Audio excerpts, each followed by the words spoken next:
Among the cast members, who would you pick as your own character? My character type, probably Matt. Still probably Matt. Yeah. I don't know, I'd probably pick maybe Alberto. But it's different people for different reasons. I don't know. What about in real life? If you had to choose anyone in your real life who... Alive or dead? Let's say it doesn't matter. Say it doesn't matter? Elvis. It's down, Elvis. Oh, we're going historical figures and other important current. people. I would keep it current if I was you. I gotta go out Fair enough. Where were you when you found out that you were cast? I was at my girlfriend's house. I was staying in LA. I just finished a movie in LA, and I was staying with my girlfriend. And she'd gone off. She was promoting a movie that she just produced. So she'd gone off, and I knew I was getting the call that day, whether or not I got the part. And I got the call, and then it got announced a couple minutes later. And so both my phones started going mental because I have an American and a British phone, so they both started going mental. And I texted my girlfriend. I said, they found someone for Jace, like as a joke. And I anticipated being able to text her right away and be like, oh no, it's me, I'm just kidding. Both of my phones stopped working. So she was doing press, poor girl, for this interview, and she was freaking out because she thought I'd lost this part. And I kept trying to text her and neither of my phones would work, so I couldn't do it. I felt really bad. And I ended up calling her, I was like, it's fine, I got it. And I knew that I was going to find out on the day that I found out, but I didn't know when I would find out, so I had gone to the gym to try and not think about it. And I got the call, and they're like, oh, congratulations, yay. Oh, by the way, we know, we need you to make it to the ABC family office to go take some pictures now, because we're going to announce it on Twitter. And I did not have time to brush my hair, shower, do anything. And I went straight from the gym to the ABC family office to do social media pictures, which was You looked really good. Yeah, it is what it is. So what is the hardest thing you guys had to do for your roles?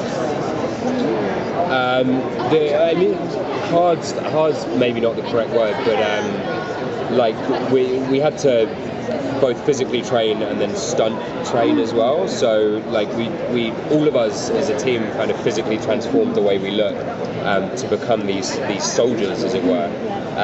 And then on top of that, we had to learn how to fight with swords and staffs and hand-to-hand combat and try and choreograph all this stuff, and the gymnastics quality of these Shadowhunters is unreal. So it was like that. It took a big physical toll to get it done, but it wasn't hard, as it were, because we enjoyed it the whole time. It was a lot of fun, and the team behind us are amazing. So it wasn't hard, as it were. It was more like there was a physical toll to it. I mean, all of the challenges per se and everything that was hard for the show was actually a blast, and it was so much fun. It was really rewarding, if you will, because we have had this great team behind us and around us, and all of us were family from day one.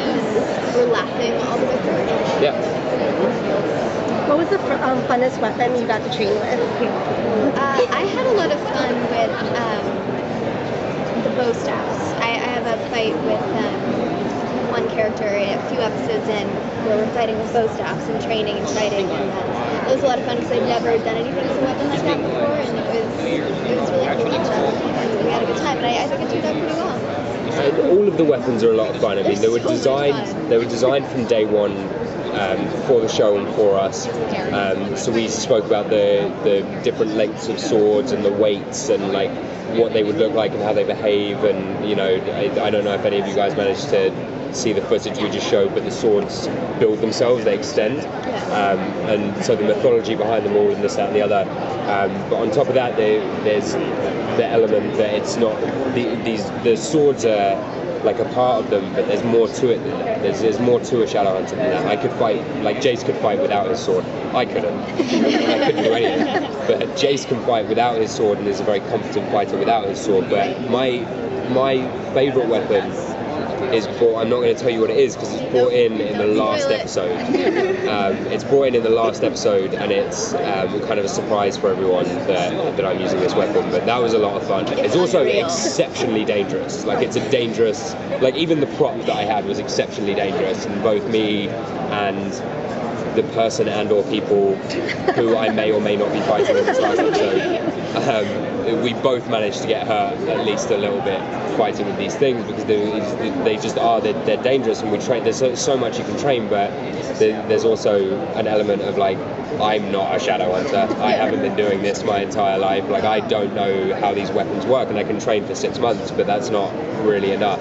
So that one was my favorite. So just watch episode 13, you'll see it. Yeah, something I love about all the weapons, and something that we talked about a lot, is that each weapon is made specifically for each character. And there's a lot of the character, as Dom was saying, how each shadow hunter is connected to their weapons. Each specific character is, the qualities of the weapon reflect the qualities of the character. From Alex's weapons to Jace's to Clary's to Isabel's, it's a reflection of who they are as people and how they fight, and it becomes Also, an extension of them. we've all had a good play with everyone else's weapons as well. Like, I've had a good couple days with like Alex's bow in the stun room, and we have like an archery setup in the stun room. Yeah. So like we're training doing flips, and in the background Matt's just flinging off arrows in the background, which is amazing. So I've had some time with that, and like my sword and Alex's sword, and I think the only one I haven't tried yet is Isabel's whip, which I'm terrified to try. We're all terrified. It's like a genuine, We're all dangerous, terrified. serious weapon. Yeah. So I don't want to. I'm not sure. We I'm don't ready go for that anywhere one. near it. They pull it out on set and we all just back away. Not because she's not amazing at it, but just because it's a fierce weapon and we're all terrified of it.